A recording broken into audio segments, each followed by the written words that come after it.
Hello guys amigos, WRO here. In today's video I am ranking the best mechanics. The best mechanics are defined by their effectiveness, complexity, and size.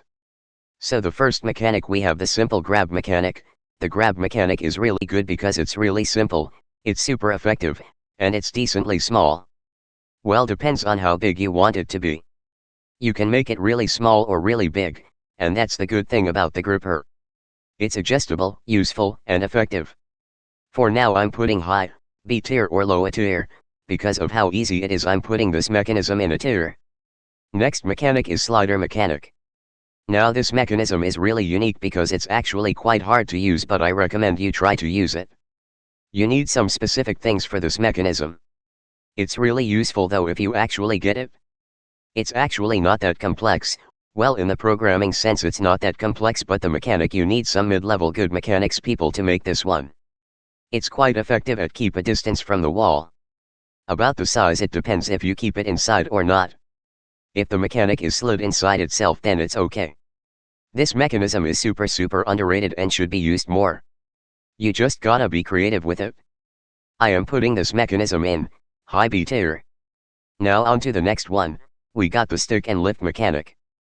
I don't really like this mechanism because it's really specific. You need an object you have to stick a stick in, which doesn't appear every Robomission year. It's also not very effective at doing its job even if you walk really slowly. The object's going to swing around and may swing out. Its size is alright. It's not very big but not small. It's pretty good for its size, but the mechanic's other qualities makes it not cool. I am putting it in C tier. If you disagree with me you can comment down below. Next we the forklift mechanic. Now this mechanism is like the cousin of the slider mechanic, but instead of sliding sideways you slide upwards. I actually really like this mechanism, I think it's really cool. You can pair this with a gripper, now you got a decent mechanic for yourself. And maybe you can even lift the object up so high you make a little space for another object to go inside of the robot. It's really good. Well, by itself it's actually not very good. But pairing it with other mechanisms makes it really good. However, by itself it's just another stick and lift mechanic because you don't have anything to cover it, so your only choice to use a sticking mechanism. And it may even be worse than the stick and lift because the stick and lift makes the object swinging around and getting out a little bit more difficult, but the forklift can't bend itself, so it's going to be easier for the object to just swing out. It has decent complexity. It's probably going to be even hard to make than a slider mechanic. It has good effectiveness. Well, depends on which mechanic you pair it with or not pairing at all.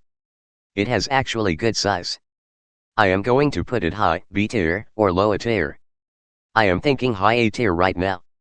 Maybe I will change it later, but it's pretty good, really underrated. Mid-low A tier. Now spinning vertical.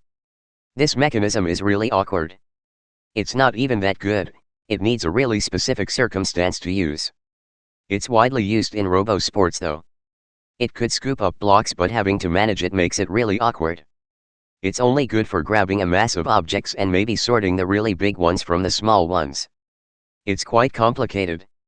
How you make one spinning vertical cartwheel thing is super awkward. You have to use a wheel or rubber or something.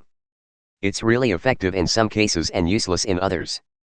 Its size is also really big, depends on which one it is. The rubber one needs a lot of size because you need tension on your rubbers, but the wheels don't actually have to be that big. I am putting in low B tier. Subscribe and see you in the next video.